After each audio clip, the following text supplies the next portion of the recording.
It's just like a shot out of a cannon. His voice? My God, who is that? He created the rock and roll icon. Sorry, y'all. It wasn't Elvis. I am the king of rock and roll! Okay, welcome to Rock Docs, a podcast about music documentaries brought to you by Treble Media. We are at Rock Docs Pod on Twitter and Instagram. I'm your host, Dave Lizerbram, here with my co-host, Andrew Keatts.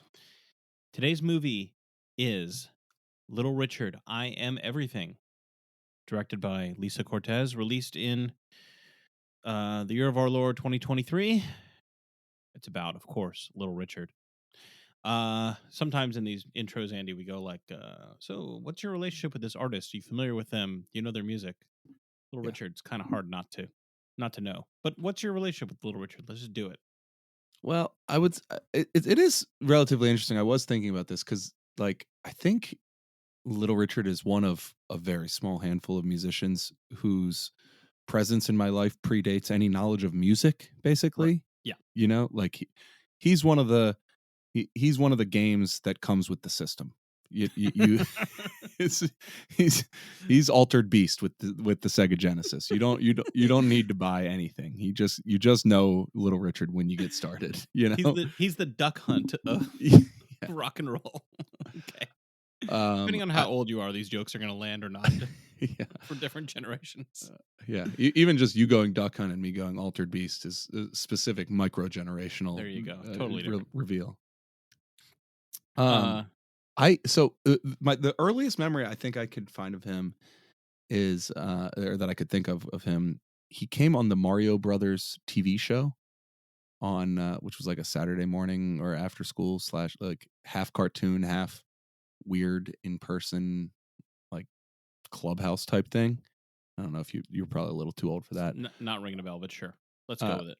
But yeah, he was a guest on that, and I remember just being like, what is this? What am I seeing right now? This is fascinating, and it must have been as depicted here when he sort of has his like 1980s return to the public spotlight, and he's going on a lot of TV shows and stuff, and they have him on some kid shows here, although they do not show his Mario Brothers appearance.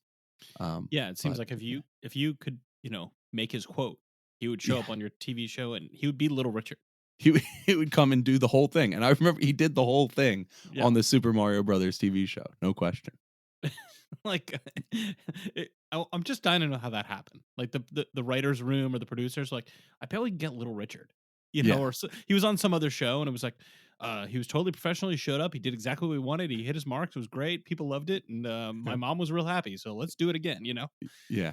Dying. So yeah, I don't know. That's my history of Little Richard, and then and then I think later in life you go through the classic rock intro period, and then eventually start reaching back a little bit, and you realize that some of those guys that sort of were on the radio when you were a kid had a lot going on. Were very interesting people, interesting and important cultural figures. Well, this movie certainly will make that case. I mean, yeah. For me, it was like same thing. Like there was a lot of oldies radio going on in my dad's car, when I was a kid, and so Little Richard was right up there, and so yeah, I don't remember ever learning about him. You know what I mean? It wasn't like, hey, you should check this out. But when I went back and was a teenager or whatever, and was like checking out old records or early stuff, and especially you see like, the Beatles, the Rolling Stones, Bob, like you can't like listen to any 60s or 70s classic rocker without them like grabbing you by your shirt. Listen to Little Richard. You idiot, listen to Little Richard. And so like whenever I went back and checked it out, I was like, yeah, holy cow, this is incredible. I mean, it's just the most awesome music there is. And so yeah, I mean, I certainly know a lot more about him now, having seen the movie. But me too. yeah, I mean, I think pretty much the gist was that he was a person who's flamboyant, perhaps a pioneer in queer culture, and I don't think that's news necessarily to anybody, but I think we can get right into the fact that is the thesis of this movie. That is the whole thing going on here, right? Yeah, totally. The everything all these different major elements of culture today. That here's their antecedent. It all starts with Little Richard. Yeah, and it makes a strong case. I mean, so just kind of setting the scene here. We first open on the CNN Films, um, little thing that shows up. I think this is the first CNN film. We've done an A&E biography, we've done some Music Box, we've done a few, but CNN Films, I think that's a first for us. And so when that first happened, I was like, okay, that's not giving me a rock and roll vibe. But the rest of the movie kind of blew that off. Um, and yeah, I mean, this is again your fairly standard birth to death type bio documentary. Um, there's nothing outrageously different or artistically, striking about it. That's not a criticism. I mean, I think it's very well done, and done with a lot of care and craft, and certainly budget, and there's tons of great stuff in there. But it's not like Moon Age Daydream or something where it's just trying to weird you out with all kinds of crazy stuff. I mean, it's pretty much a straightforward biography, but with a very strong point of view. Yeah, it does deliver that point of view through. It's not a novelty, and it's not it's not that different, but they use academics more than even more than just about any documentary that I could think of. You get a little bit of that stuff in sort of like Elvis, I think maybe had some of that stuff, but we have a musicologist, a couple musicologists who are coming in and telling us about all the different things that Little Richard is doing at different points, where they came from, um, and how that all developed. And then you also get some sort of cultural historians who are talking about his place in uh, Black culture and where those things came from, and LGBT culture and where those elements of his persona came from. So they do a really good job of contextualizing them and explaining why he was so revolutionary, but not just through the sort of journalism of a typical rock doc. Right. I mean, there's a lot of talking heads in this, which is not a detriment. I think pretty much everybody adds something interesting, and they give you just enough. But the talking heads really vary. I mean, you get Mick Jagger. Yeah.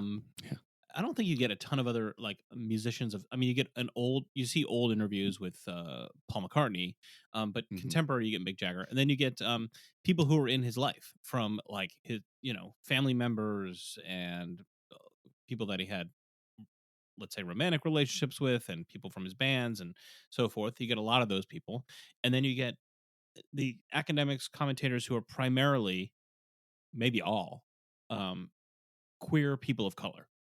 And that is really, again, the kind of thrust here.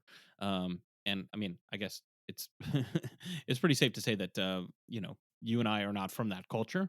But so if we step in it, you know, we're doing our best over here. But really kind of taking this iconic figure who's like kind of known more to people maybe of our parents' generation than us, or people younger than us, and yeah, putting them in this lineage of a culture that now is getting hopefully a lot more respect, and being brought out into the mainstream more so than had previously happened. Although maybe not. I mean, because of the popular Little Richard, that kind of turns that narrative on its head a little bit, because it's like, well, this guy was so popular and he was doing everything in the 50s that Yes. people are shocked to see now on TV, or the TikToks of the world. Yeah, so I mean, for the the kind of potted biography, I mean, I guess maybe we just kind of do that. Like, I mean, he's born Let me in just the jump in and just say, yeah. gotta you brushed past John Waters, major John talking Waters, head sure. appearance of John Waters. John Go Waters. ahead. Anytime you get John Waters as a talking head, Yeah. gold. Yes, and he has a lot to say about Little Richard. It's great. Much like Little Richard himself, nobody delivers like John Waters. Like, you're gonna get the John Waters experience if you get John Waters. So good. I mean, he specifically says that he got his mustache from Little Richard. Yes. I mean, what more do you need to know? Right. Yeah. So Little Richard's born in the South, 1930. 2, something like that. So lived a long life because he only died a few years ago.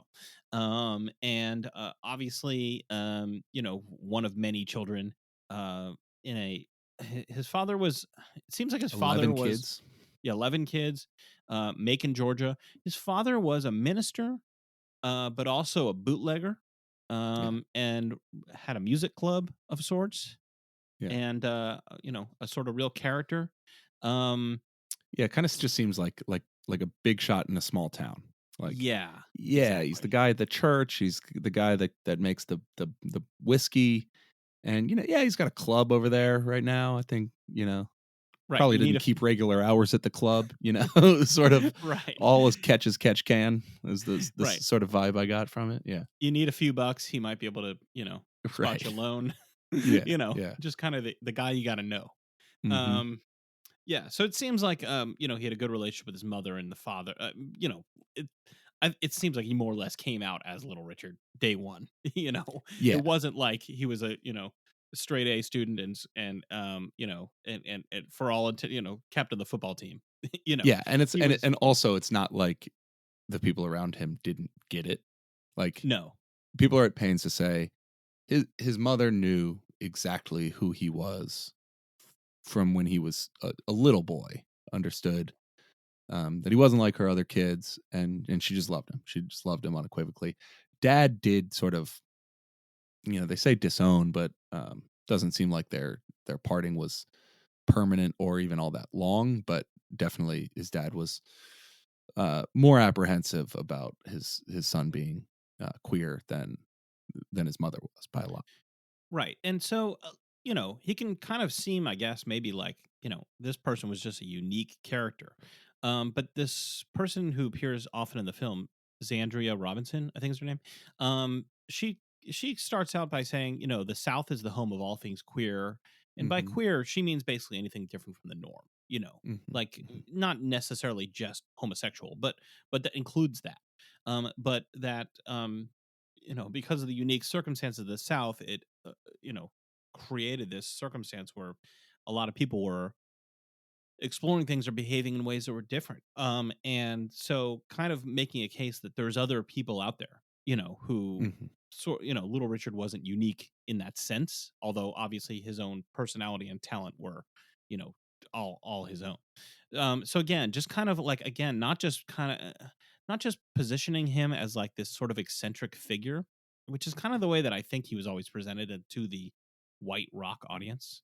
Like, Yeah. yeah, he's gay and he's this and he's that and he's colorful and he's crazy. Like, isn't that interesting? Like he's just like a Martian who fell from the sky or something like that. Whereas the movie's making a case that like there's a continuity here Yes. and Yes. he's part of it and he's a star and he's, awesome. It doesn't take anything away from him to say that, he falls into this continuum. And that's part of what the movie's trying to tell you about through his story. Yeah.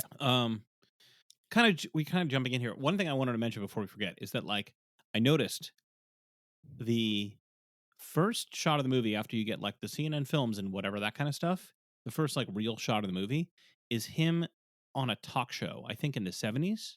Yeah. And I feel like that's becoming a trope of rock docs is like open the movie with the artist on a talk show, especially if it's like of an era from the 70s or 80s or whatever, where like it had you know the image itself is kind of charming and funny, like just Yeah. because of the clothes they're wearing and the circumstances and the like, you know, host with the blow dried hair and the whole thing. Yeah. I feel like that immediately situates you in like it's like, oh, we're gonna show you this real stuff, but also it's kind of funny. Like I don't know, it's like it's an It's like interesting we're coming back here. We're gonna be right. making our way back. Yeah, Yeah. I feel like you got a lot of that in Moon Age Daydream, Yeah. and Yeah. it's and also in Crossfire Hurricane, and which is obviously Uh-huh, not a uh-huh. newer movie, but so keep an eye out, people, for we're always trying to notice the little things that pop up in the Rock Docs world, and that's one of them. All right, so what else we got? He's doing drag, he's getting kicked out of the house, he's a young man trying to find his way in the world. So yeah, What so goes I on mean, I here? would say a couple things. So, he, when you're, w- when they're going through the rapid fire talking head segment where, Mick's saying, oh, I mean, he's Little Richard. What else can you say about it? Or, all those sorts of canned quotes. And they do go through those. One little touch that I like, that they throw Little Richard in there talking about himself. Mm-hmm. And, Little Richard was never a man who lacked self-confidence. No. And I love the idea of just splicing in Little Richard talking about Little Richard alongside Mick Jagger and John Waters talking about Little Richard. Like he letting him contextualize himself. And particularly he does it when they're talking about how he has this complicated legacy, that he's a queer icon in many ways, and he was a um, sort of a mentor to people, or sort of something for people like John Waters to look at. But he was also somebody who sort of renounced his gayness later in life, very publicly, and in ways that sound very hateful in coming out of the mouths of anyone else these days. And so that and that's not the only version of that. And throughout his life, he's just a complicated guy. And so they bury that into the narrative right there from the beginning, before they even go back to his life in young Macon. And then so when he's performing in drag, that is when we really start to get into a lot of history. And I think that is like, that's I was thinking about why I liked so much the use of academics here. And it's because I think he and the world he's coming from is just a subject that is deserving of that treatment. Yeah. It's not a stretch. Whereas, like, frankly, even the Beatles or Elvis Presley would be like cloying to have academics come in and try to explain the import here. Little Richard and the sort of the queer focus of the Chitlin circuit that he was a part of as a young man really is like, it's a deserving academic subject, and it's worth, if you're going to learn about Little Richard, to learn about all that at once. And so having genuine experts come in and do that for you works really well, because it's worthy. Yeah, and I mean, I think I just want to make a point clear that, I mean, there are academics in this movie. There's, subject matter experts and so forth. It's never presented in a way that is dry or boring at all. Like, No, first of all, no. every single person that's being interviewed and speaking is an interesting and compelling person. Yes. It's not like one of these movies where, like, they don't have the rights to the music, and Yeah. it's just a bunch of like academics and music writers, and like, in like bad sweaters. Yeah. In like, Yeah, it's a Bob Dylan Over the Rainbow or whatever. It's a romp the whole time. I mean, it's exactly the vibe you would expect if you were talking about Little Richard. Yeah. Like, Yeah. like this is not exactly like, I guess it's worth saying that, because I'm making it sound high-minded. It's thoughtful and it's interesting, but no one ever stops having fun at any part here. No, I mean, even when you're talking about serious, difficult subjects, I mean, and that's a tribute to Lisa Cortes, the filmmaker. I mean, everything we're saying is, she really pulled something off here. First of all, like, the movie starts out, like we said, with these pieces that really set up the themes and give you a sense of the narrative and who the character is. So, like, regardless of whether you know from Little Richard at all, or you're just like watching CNN or whatever, and this comes on, or you're gonna get that introduction and bring you right into it. And yeah, I mean, to find and get that material in interviews, Mhm. like, I think, I mean, we talk about documentaries, that's our thing here, and I think sometimes it seems like, well, it's just kind of obvious. You talk to some people about the thing and you put it together, and that's a movie. And sometimes we watch that and we're like, yeah, it's kind of lame. But, like, to get the right people and get them to give you the right material that, like, is factual and interesting and supports the overall narrative, but is compelling in its own way, it Yeah. I like, there's some kind of magic to that. And shout out to her, because Yeah, I it's a mean, matter I of think it all execution. totally works. Yeah, I mean, it's sort of the miracle of filmmaking in a lot of ways. Like, you could have this whole thing storyboarded out, but if the if the five talking heads who are going to carry a lot of weight here, who are going to explain Little Richard to you, and at the same time explain how he grew out of a certain lineage of blues and rhythm and blues and gospel music, and sort of tee that off to as a demonstration of what would come next all at once, like, it just doesn't work. You could have a good idea, but if you don't have the right people to do it, it's not going to matter. And I think a good example of that is this really nuanced origin story when they go in and they tell a story that I've heard a number of times. I imagine many people listening to this will have as well. And they bring a care to it, which is about sort of early influences for Little Richard in Escarita and Billy Wright. Yeah. And I have heard that story told in the way one of these talking heads mentions it, where it's like people act as though Little Richard just stole their thing. Right. He saw what they were doing. He started doing it too, and he got more famous than them. And what they really explain that it's more like any musician needs the guy at their local record store when they're 13 to like tip them off to the good stuff. But it's another thing to say that like that person is responsible for Lou Reed.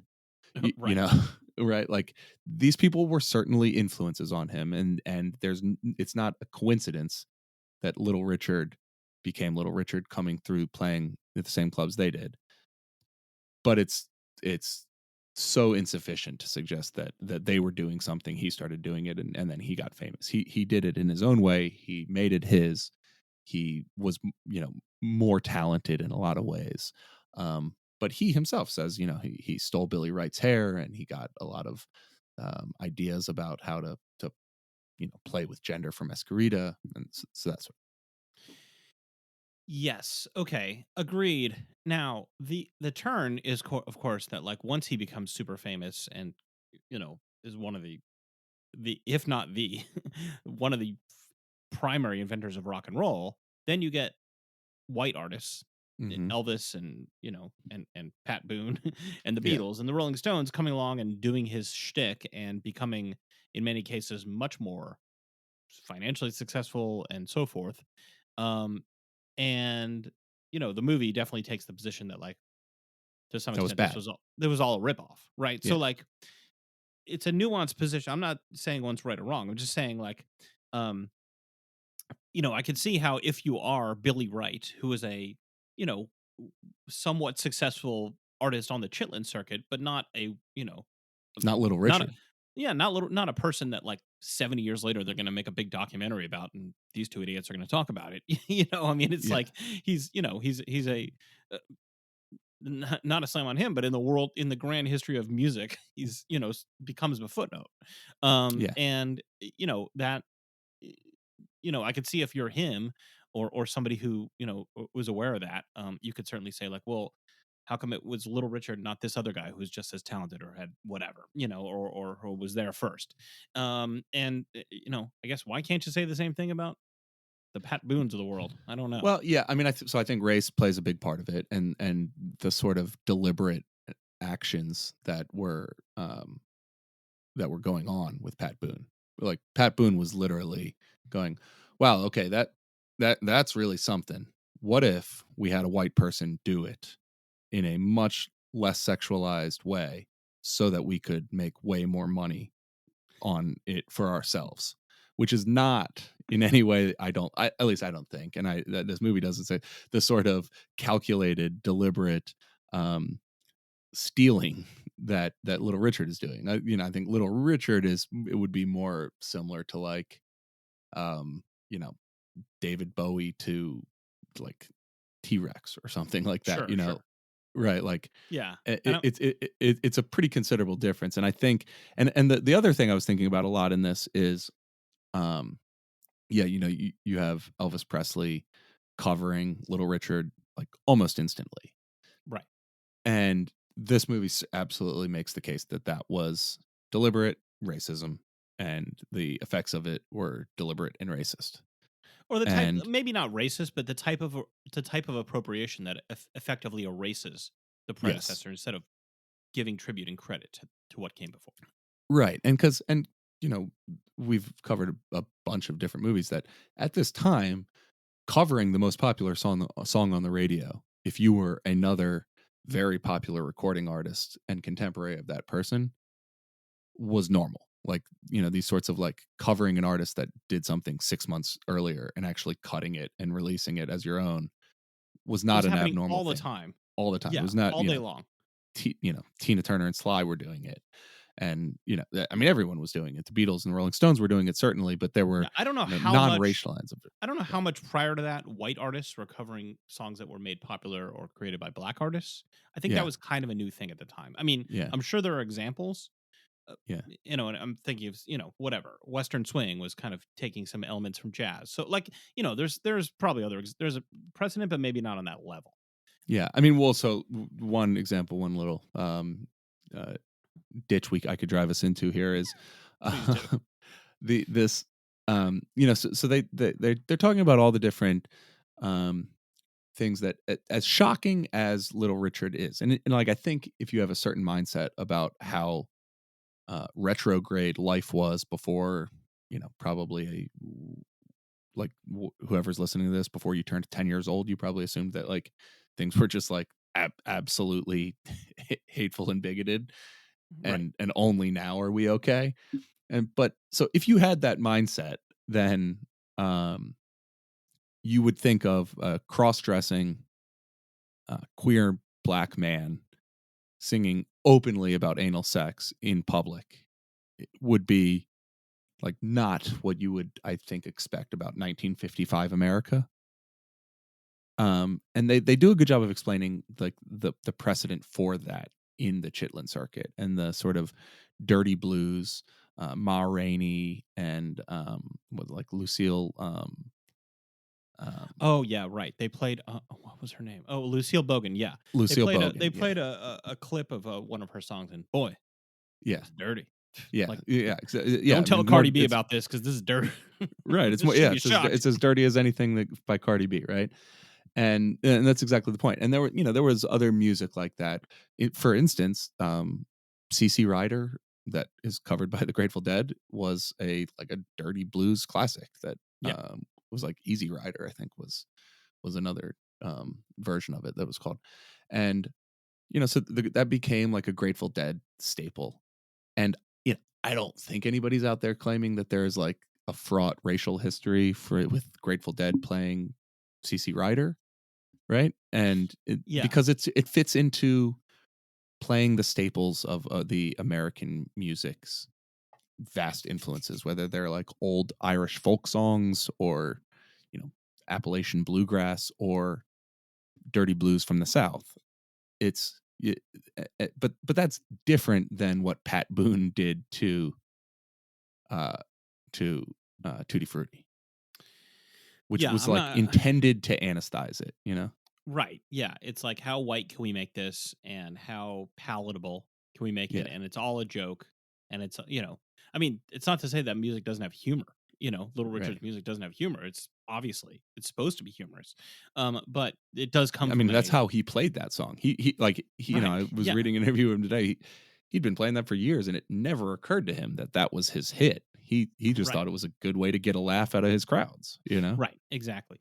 Um, so we should go back a little bit. I mean, you know, like you said, he played the Chitlin circuit. He played with Sugarfoot Sam from Alabama, which they don't really get too much into that, but I give me the Sugarfoot Sam from Alabama rock doc, and I'm sure it's a good story. Yeah. You know, these are the kind of the types of artists that he plays with. And just kind of skipping ahead, I mean, he got, you know, connected with a record company, and basically they wanted him to, you know, sound like he said, like Ray Charles and BB King, and he wasn't Yeah. feeling that. Like he already saw, you know, kind of what was coming around the bend in a way, and he just wanted to do something, something different. And so one thing they do in this movie a few times, and they do it in this scene, and I kind of want to get your take on it, is they're talking about a famous moment in Little Richard's history. So this is like a Yeah. well-known story, right? So Yeah. the story is he's in this recording studio, which is really like the Yeah. back of a furniture store or something like that. Yeah. And you know, they take a break. He goes across the street to like a restaurant or something. You The know, Dewdrop Inn. the Dewdrop Inn, and you know, they've been trying to get him to sing these kind of smooth blues songs. And while they're, you know, having lunch or whatever, he just sits over at the piano and starts banging out this song Tutti Frutti, which was, you know, a very, you know, it was like a joke song about sex, and they basically the producers were like, well, this sounds great, but it's too dirty. So they called this woman, Dorothy, who's a songwriter. She cleaned up the lyrics and made it tutti frutti instead of good booty and blah blah blah. And if they recorded it, next thing you know, it's the biggest thing. So what they do to kind of illustrate this, the filmmaker does, is like, all of a sudden there's a reproduction, like of a dusty old kind of roadhouse, with, you can see like the dust in the air through the like shaft of light as the door opens, and there's the piano, and a contemporary musician, this guy, in this case, it's this guy, Corey Henry, who I'm not familiar with, sits down at the piano and like, kind of like almost like winks to the camera and then like plays a version of what the original Tutti Frutti lyrics would have been like. And I think there's essentially 3 instances of this. I may there may be a fourth, but there's basically 3 of these. Yeah. So starting with the first one that you've just described, I was pretty frustrated with it, honestly, because it's all set up like we're about to get a classic rock doc moment. This is, I mean, for one, this is like a bit of a rock doc cliche. It wasn't working out in the studio. They knocked off for lunch, and then with the mics off, the magic came out in the most unexpected of places, and the producer had the light bulb go off, and so the story itself maps on to one we've heard throughout the history of rock, right? Right. It's like become legend. Yes. Who knows how true it is? Right. You got to, right. if you're going to tell the Little Richard story, you got to tell this part of it. Yeah. It's like the same story with when Glenn Johns is recording the Eagles, and he has no interest in them, and they do their little like harmony part with the mics off, and he's like, "Whoa, oh, okay, I didn't know you guys could sing harmony. That's what the Eagles should be. Yeah, you guys are a terrible rock band, but that is okay. Sell that to easy listening across this country." And so I was like gearing up for a classic moment here, describing the Tutti Frutti reveal, and instead we shift to somebody else playing Little Richard's music, right? Right. It's a bit, it does feel, it's not exactly setting up that contemporary musician for success when you're expecting to hear like the firecracker crack that other people heard the first time they got it, and instead you get somebody else. Right. So I don't think it's especially great situation to be in for these contemporary musicians. That might be forgivable as a whole, like the general approach that they do I think it's 3 times, maybe it's 4. That might be okay if you like really got a performance, but almost as soon as each of the contemporary musicians starts performing, we just get right back to the documentary, and we more or less just start having talking heads talking over them, and their performances never really get much space to breathe. Now, I don't know that I especially like want somebody else having a full long performance in the middle of this thing. I guess in the end, it seems a bit like an idea that was a cool way to sort of bring to life these moments that you didn't have on tape anyway, and to connect them and say like, look, there's still musicians that are starting their careers right now that owe it all to Little Richard, and we're going to make that line explicit here by bringing them into the movie. And that's a neat idea, but I don't think the execution works. I think that's probably the biggest piece of the movie that they don't really pull off. Yeah, it's just, I don't know. I mean, I'm not familiar with any of the musicians who do these appearances, and that's not to say they're not successful or don't have fans. I just haven't heard of them. Yeah. I don't think any of the performances really blow the doors off, and like you said, they're not really set up for success. It kind of just gives me the feeling that the filmmakers had this idea, they filmed it, they did it, and maybe like they didn't have tons of they're like, well, this isn't the greatest, but it's okay, and like they give you a little bit of it, and then it moves on. Like they're not really letting it sit because they know that it's not really the compelling stuff. The And so stuff it's you like, get why? is so short. Of all Yeah, three of them, it's like less than yes, a minute of all of them. You know? right. So it's like, Yeah, why not just cut it? I'm not really sure what who knows. So I yeah. mean, It in a movie seems to that me like an idea that didn't work, in a basically. movie that by and large was fantastic and I enjoyed the hell out of it. Those are, nitpicking a few parts that maybe I don't know, whenever you do the contemporary reproduction that is hard to do. It always takes me out of the narrative and I'm like, "Wait, now we're looking at somebody in 2022 doing this and what's happening?" It's I don't know. That always is a red flag for me. It's not that it's never done well, but it's tough.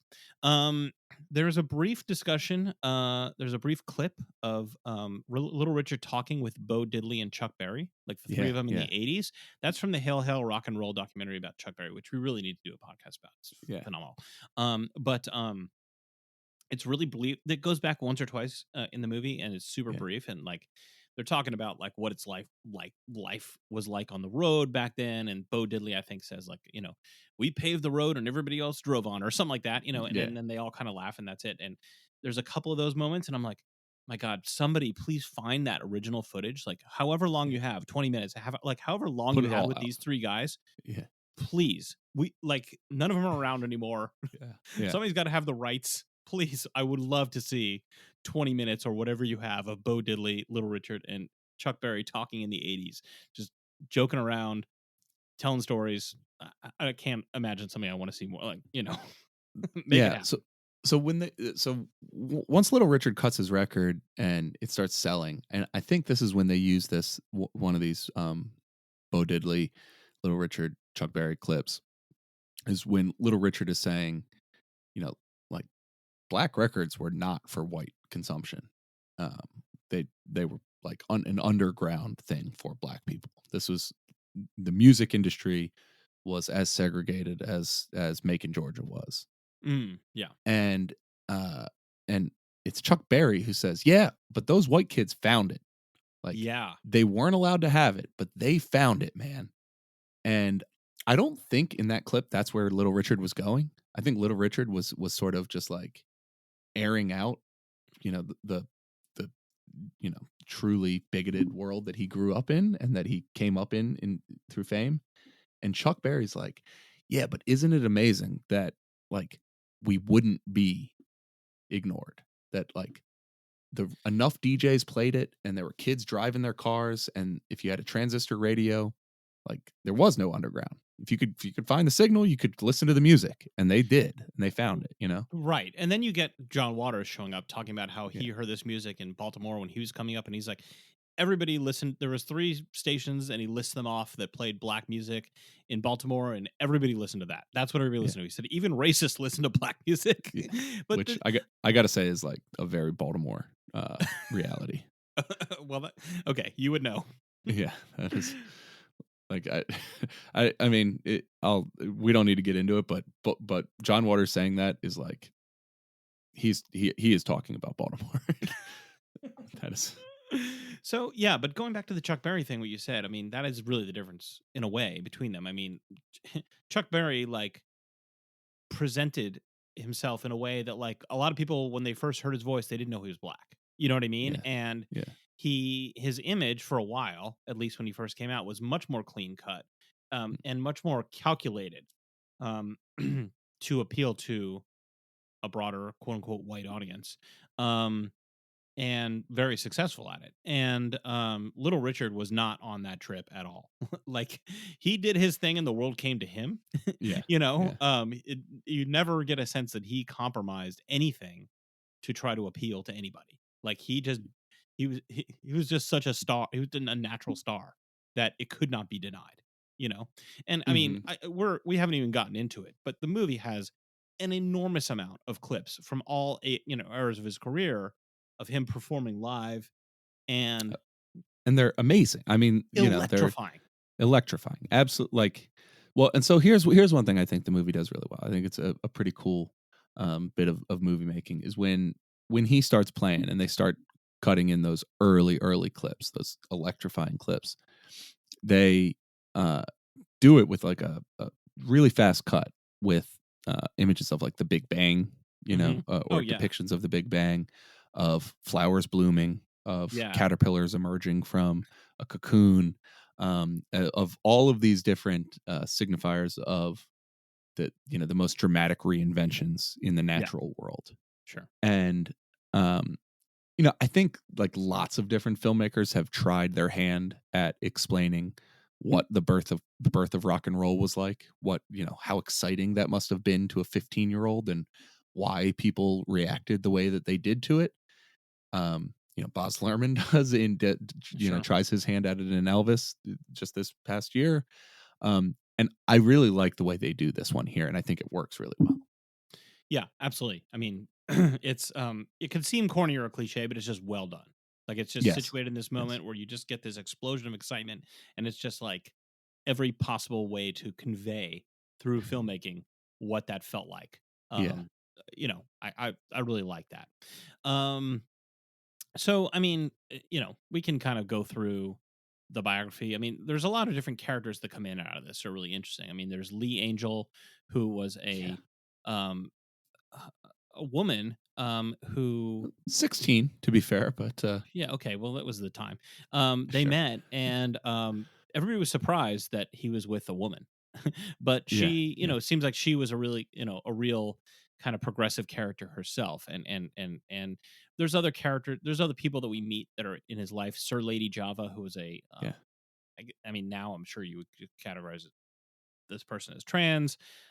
Obviously they didn't necessarily use that terminology back then. You could say a burlesque or drag performer or something like that. And some of these people are still around and were there to be interviewed for this movie and really have interesting things to say. And like, I think either one of them, I think, was like interviewed and then like shortly thereafter passed away. So these, because this was people who were around with him in the 50s, it's a long time ago, and probably had rough lives in a lot of ways. But you get through the story of Little Richard all these interesting characters that I want to know more about. Like everybody in this movie is interesting. Yeah, every character that he mentions as like passing through the band, joining the tours that he was on, because this was the thing of the time was you'd pay for 25 minutes or something like that, Right. But there'd be 10 people on the bill, Right.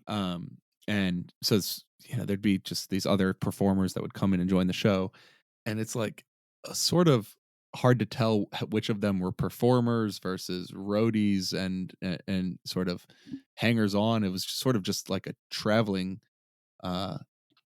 cadre of wild people. And part of it, as they're explaining it all, their lifestyle on the road and how outside the norm they were for their time, like they make I was just laughing about, like, they make like cock rock musicians of the 80s seem like the most like down the middle nerds. Like the idea of like Axl Rose saying that he like lived the sex, drugs, and rock and roll life compared to Little Richard and his contemporaries is like, it's like, no, dude, you were like might as well have been a frat kid compared to what Little Richard was up to, man. Like they didn't even have words for what all of the people who were around Little Richard were at the time. Like, what were you doing? You were like having sex with models. Cool. I mean, Little really Richard experimenting out there, Axl.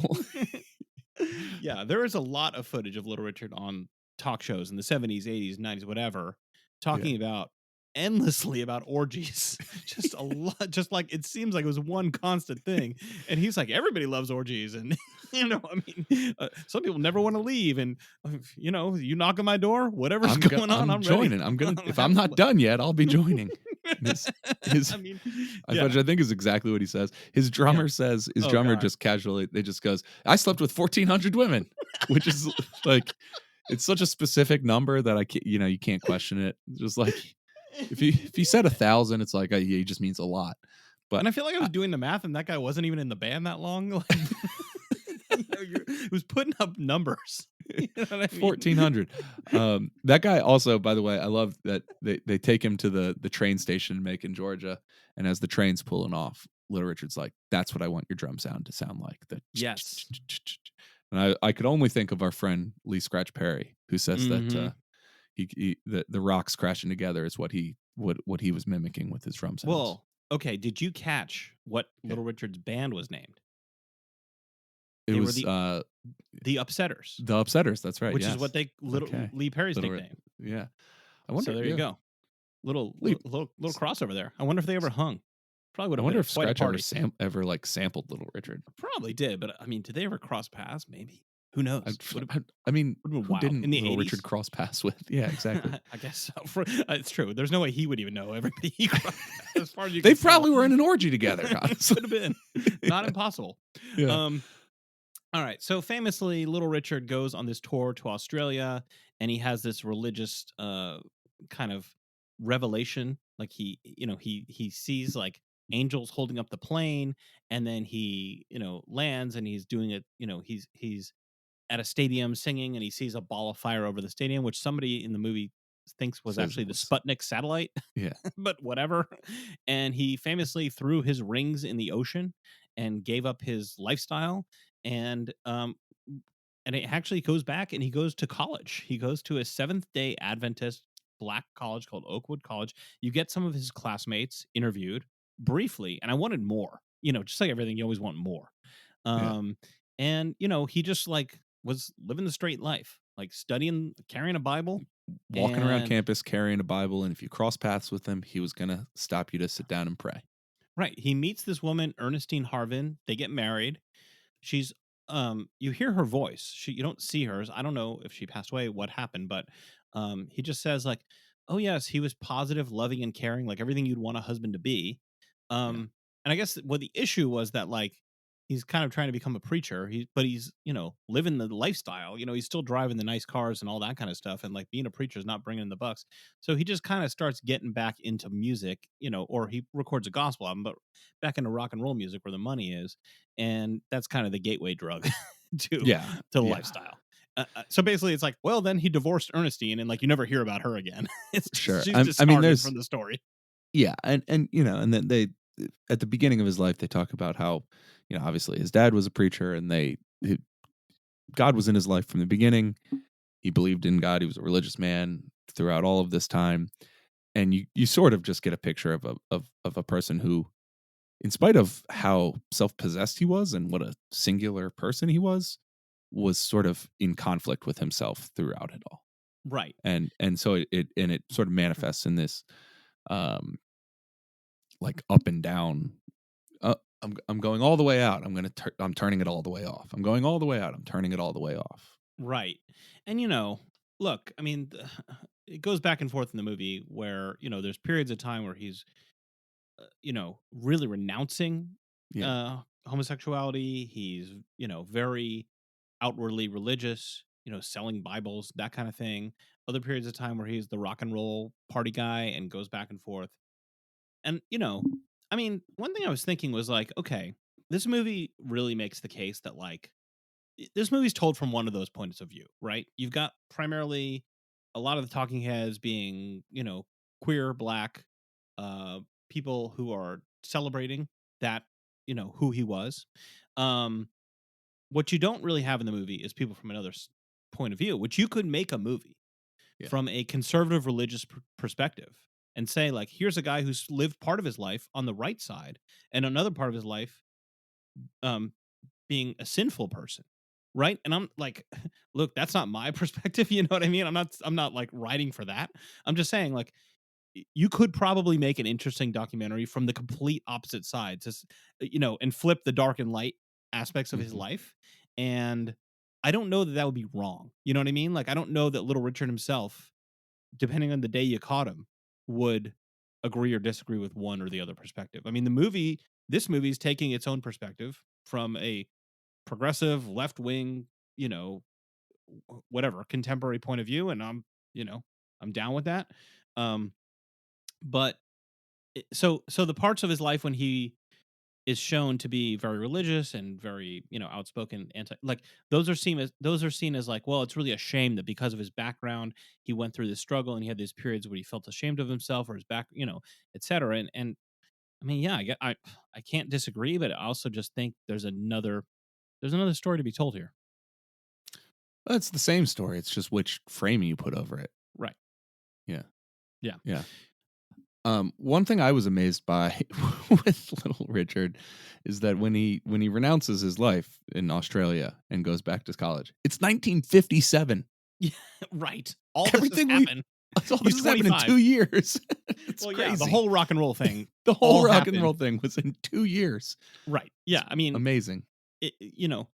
like decades ago. I mean, I listen to a lot of contemporary music, as do you, like new bands. I'm interested in music. It's not that I think like stuff sucks now or things don't change, but like sometimes you look and you're like, oh my God, more things happened between 1955 and 1957 in music than like in the last 10 years, the last 20, I don't even know, sometimes it really does be that way. Okay. So, I mean, there's a lot more of this movie. We're not gonna be able to go through everything. We get him meeting the Beatles, and they're just like dumbfounded, and really cool vintage interview with Paul McCartney where he's discussing how like it's not just that like Little Richard influenced these people. He literally taught them. Like, I mean, and like like a teacher, like backstage saying to Paul McCartney, like, okay, sing like this. No, like this, try this, like coaching him. And same thing with Mick Jagger. Like Mick Jagger talks about how like he's like, we went on tour through England with Little Richard in whatever 1964 when they were like an unknown band, the Stones. And he's like, I just stood by the side of the stage and watched them, and like it had never occurred to me that you could move around the stage. Like you didn't just stand there.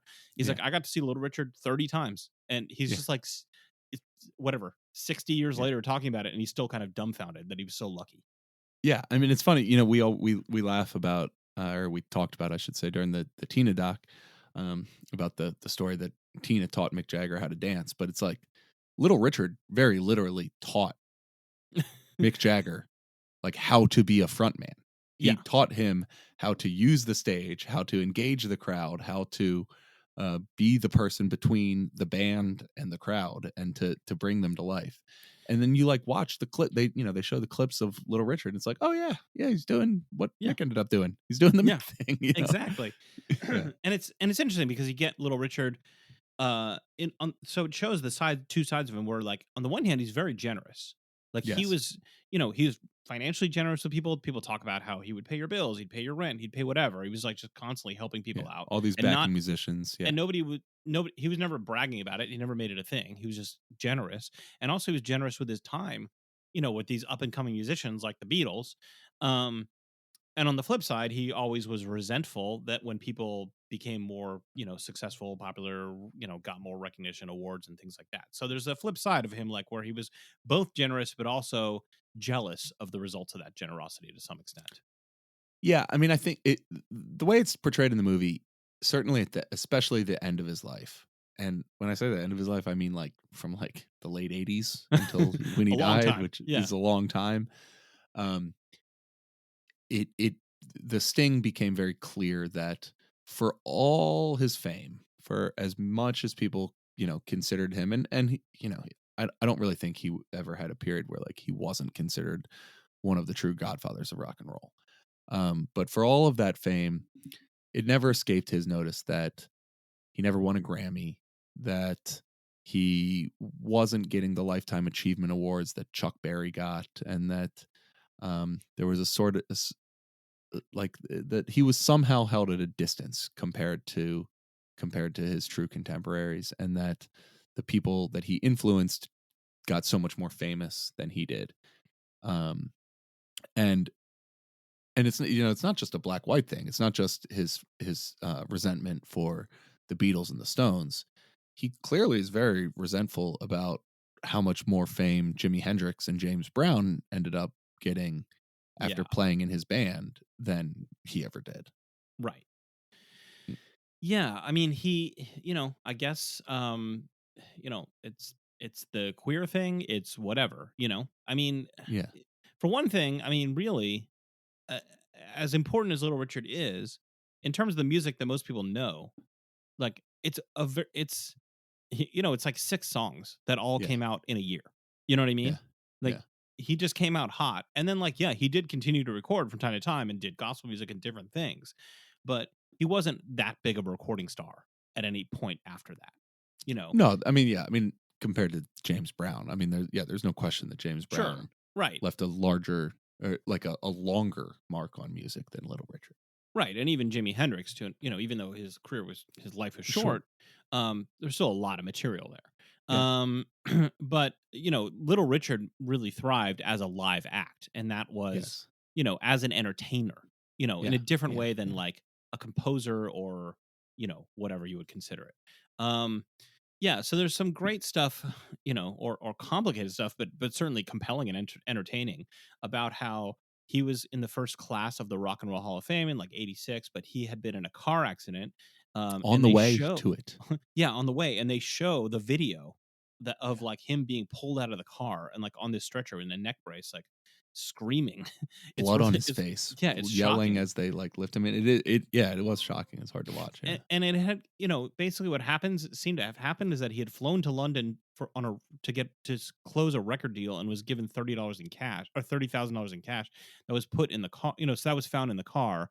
And that he didn't, they mentioned like he didn't have a lawyer, he did all this stuff himself, and it kind of implied that there was some interesting business savvy or something going on there that I wanted to hear more about, and the movie doesn't address. I recently just read this new biography of Chuck Berry, which is incredible. It's very long, but really good. And that's a book that really goes into detail over every part of his life. It doesn't just focus on like the hits of the '50s, Yeah. and gets into a lot of detail about his business dealings, which were very interesting. So it just made me curious to learn more about Little Richard, but obviously that's not the focus of the movie. Yeah. Did so there's a lengthy period when sort of one of his many returns to fame where he goes on every TV show. Yeah. One of them he's hawking his biography. Mhm. And it seems like that book was, fairly popular. It seems like it probably sold pretty well Also, at the probably time. highly fictionalized.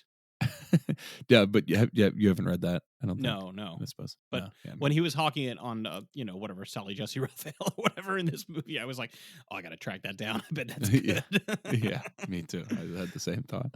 Um, so they talk about the Rock and Roll Hall of Fame, which he didn't make, and so I guess the next year he was the person who inducted Otis Redding, and this is so incredible. I'd never Yeah, seen this, or I hadn't remember seeing this. What happens is he goes up to give his speech to induct Otis Redding, and there's like a live band playing behind him, and they're playing the instrumental from the Otis Redding song "I Can't Turn You Loose," and Little Richard walks up to the podium and just starts singing like yeah, boom. He knows every note, he knows every word, he knows every inflection, and just absolutely nails it. And the entire crowd is just going crazy, like, oh my yeah. god, like he's not supposed to sing, he was supposed to give his speech, but he was And just like, and it was and just there's like, an yeah. and there's an edge to it. Yes. There's Yeah. like he's happy to be there.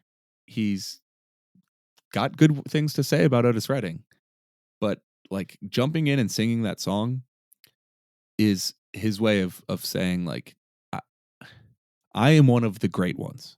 Yeah. Otis Redding learned from me. Yeah. And I think he even says that. Yeah. He intersperses the song with some commentary about like, Yeah. Well, that's how I used to do it, Eddie. Yeah. Otis. Yeah. And he calls everybody out in that speech. I mean, Everybody. there's quite a few speeches where he just James like, Brown, Jimi Hendrix, Mick. Yeah. And Like I think and- Mick even says, he was sitting in the crowd and he's just like waiting for his turn to get yelled at. it was like a roast. Yeah. You know what I mean? Like, when is it my turn? And he just, he's like, Mick, you probably don't remember when you were sleeping on the floor. You know what I mean? Like He says something like, "Where's Mick? You never Yeah. mentions me. He never mentions me anymore, right, Mick? When you were sleeping on my floor." It's like, and it's like the angry wedding speech where like there's some jokes in there, and everybody's doing their best to keep it lighthearted by laughing at the jokes, but the tone is unmistakable. That this was a period where he was acutely aware, and he wanted everyone else to be just as aware of how much he resented the amount of acclaim he received. Yeah, and I think like you can watch that maybe, or maybe people watched at the time, and it played as comedy because of his Yeah. persona.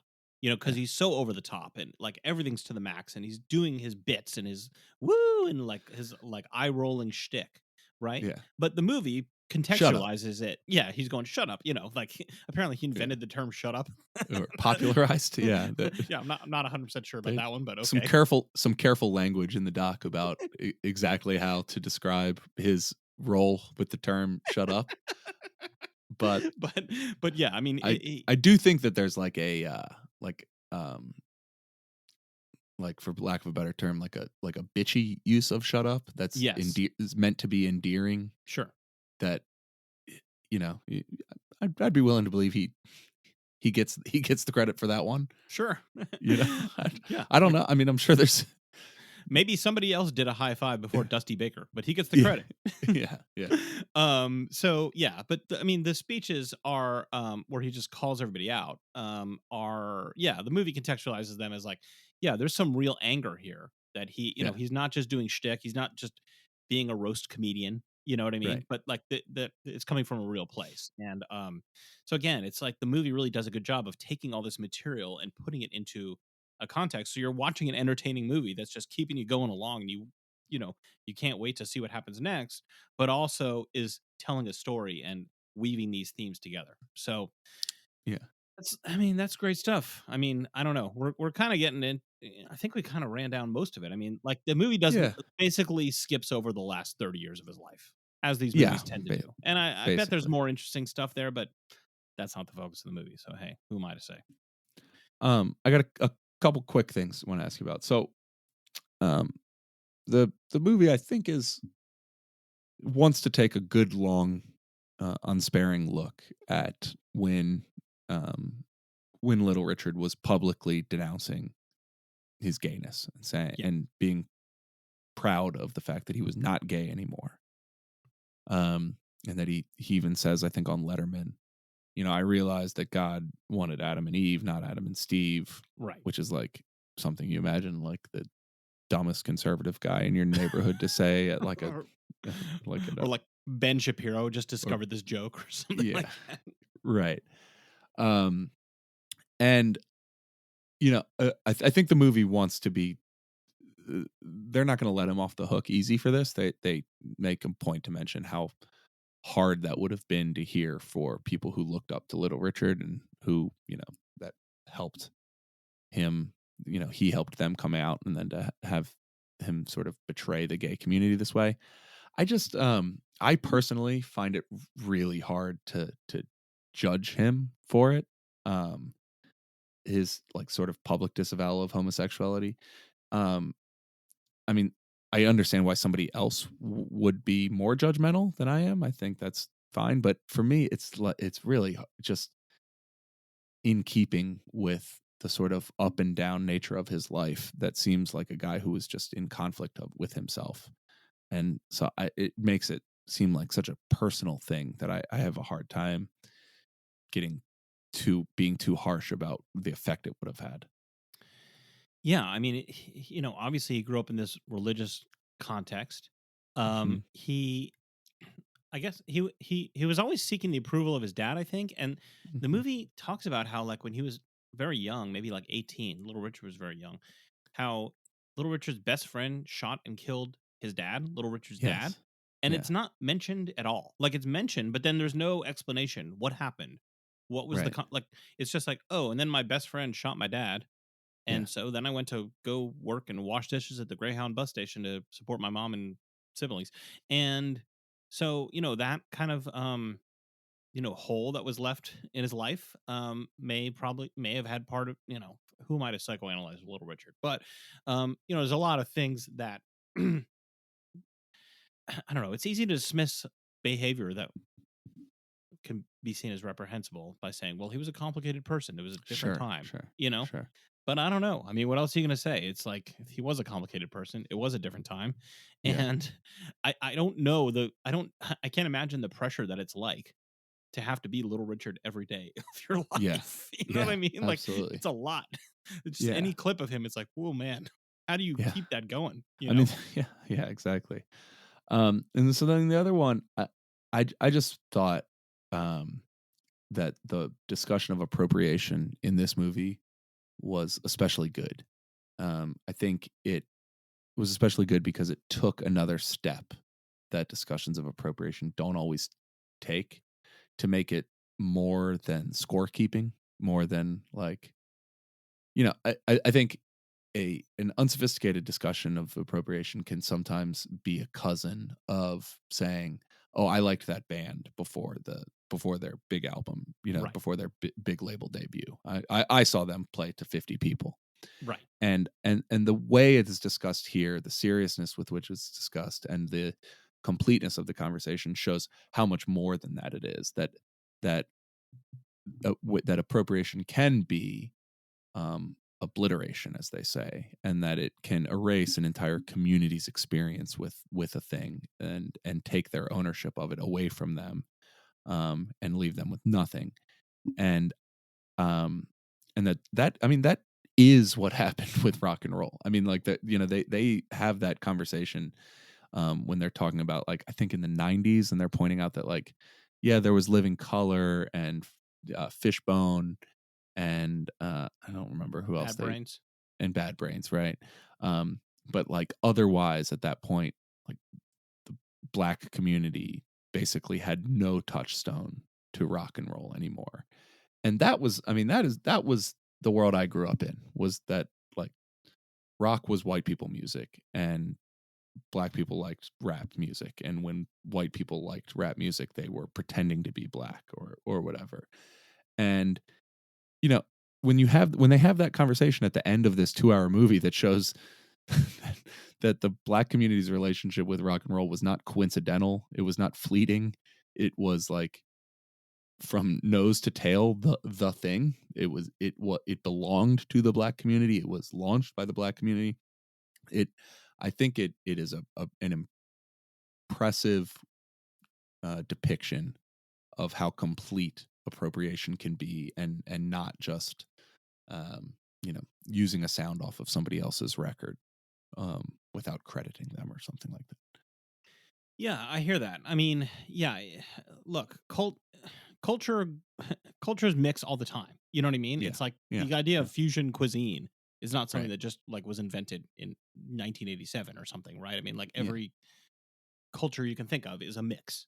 And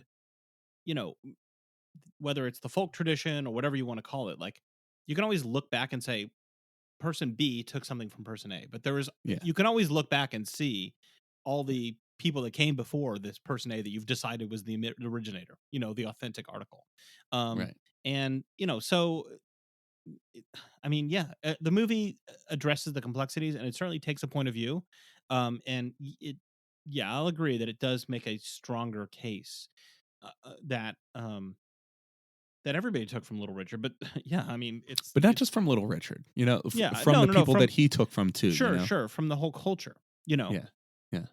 they kind of, I mean, it's a movie about him, so it puts him at Yeah. the center, right? Right. So you've got the Right. people that the culture that he came from, and then you've got him, and then you got everything after him, and so they're showing the movie does a lot of clips of Led Zeppelin, Elton John, Sly Stone, so David Bowie. David Bowie, all these other people, you name it, and then at the end of the movie, it kind of like goes in this speed run through like everybody that could conceivably have been seen as either being part of this continuum or having taken from it, whatever perspective you want to have, all the way up to Lizzo, Lil Nas X, Harry Styles. You know what I mean? Like you basically see Harry Styles like on Madison Square Garden last year, wearing clothes that you could in this movie have easily seen Little Richard wear, and he's getting like, credit for being a trend-setting person, embracing, queerness and all these other things.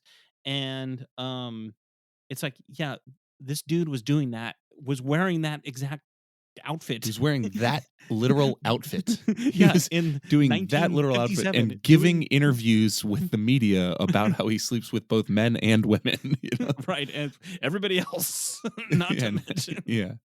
Yeah. So I mean, it definitely, yeah. I mean, the movie is look, it's eye opening. I mean, you don't have to agree with everything, but it's making really strong. All the points that it makes are very strongly made, and in a context of telling you this guy's story, telling you the story, the history, and context of this culture, making a point, examining a complicated person, and also being extremely entertaining and fun at the same time. Like that is a real hell of a piece of work. All right, now tell me the truth. Did you actually celebrate in your living room when they describe Little Richard humiliating Janis Joplin at the Atlantic City Pop Festival of 1969? Oh my God, it was so good. that is one of the standout moments here. They talk about Little Richard's watching Janis Joplin just giving this killer performance, and all through his career up until this point, no one could play before Little Richard. He always, wherever he started on a tour, by the end he had to play at the end because no one could go on after him. Right. And Janis Joplin is going nuts, and to the point that she actually passes out on stage. And Little Richard sees this and sends one of his bandmates back to the hotel to get his mirror suit. His mirror suit. It's like a suit that looks like a disco ball. Before such a thing. And he puts it on, walks out to the stage, stands up in the air, they turn the lights on him, and it just, sends light in 100 different directions. And it looks like a supernova has just exploded on stage, and everyone forgets about Janis Joplin immediately. just instantly erases Janis Joplin. All he has to do is from walk on stage. Janis Joplin practically dies on stage, giving her all, and then all he has to do is walk out in his suit, and it's over. I love the idea of somebody like the brain of somebody who's watching Janis Joplin in 1969, screaming, writhing, passing out, clearly drunk on Southern Comfort, and he just goes, "Give me my mirror suit." like I know how to settle this. I'll need the mirror suit. This sequined purple velour suit is no match for this, but the mirror suit. Andy, one day we're gonna be out somewhere. Something's gonna happen.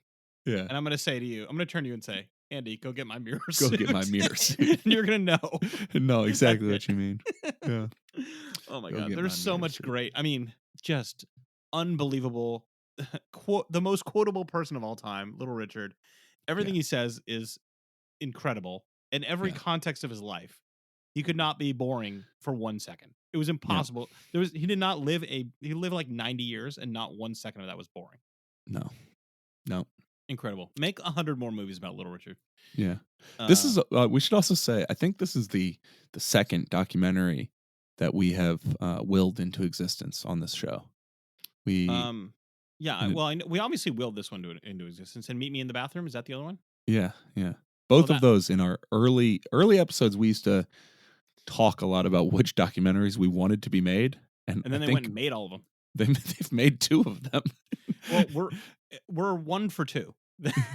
Yeah, this one was good. This one was great. The fact that we manifested the Meet Me in the Bathroom, don't hold that one against us. Yeah, I don't want that on my ledger either.